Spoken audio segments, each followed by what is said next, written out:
presented by Monabik Music। ओहो की भेल बेटा किया कानै छ हो? चुप चुप। Music by DJ Vikas Sitamarhi. DJ Vikas चला नहीं चला तोरा कुत्ता दे कुत्ता।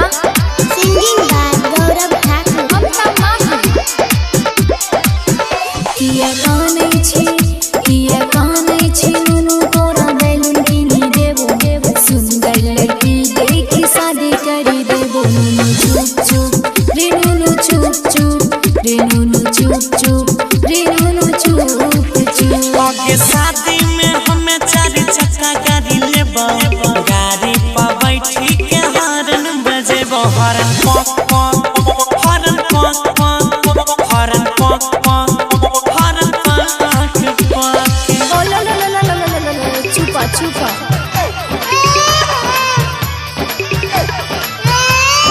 DJ Vikas DJ Shri digital audio recording studio Bihariganj Matiyar Kala Sitamarhi. मटियार Kala Sitamarhi.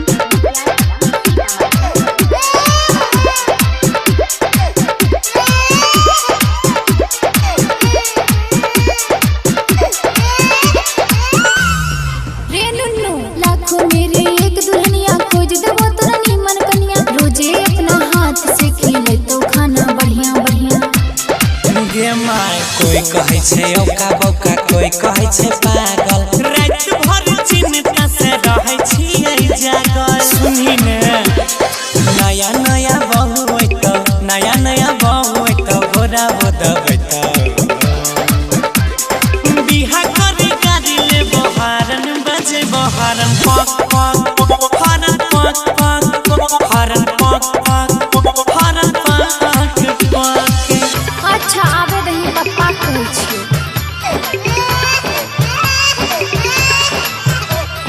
DJ Vikas DJ Shri digital audio recording studio Bihariganj Matiyar Kala Sitamarhi. मटियार कला सीतामढ़ी।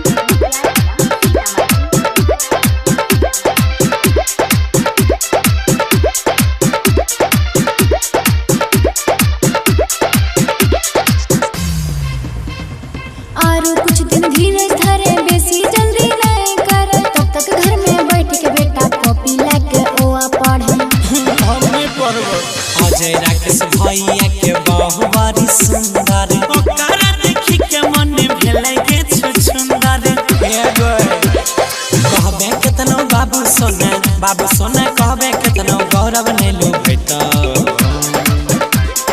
बिहा करी गाड़ी लेबो हॉर्न बजेबो हॉर्न पॉक पॉक हॉर्न पॉक पॉक हॉर्न पॉक पॉक गे मैया पॉक पॉक। चुप अबरी बिहे करा देबो रे सुगा। हाँ माय। Recording by Ajay Astar Bihar।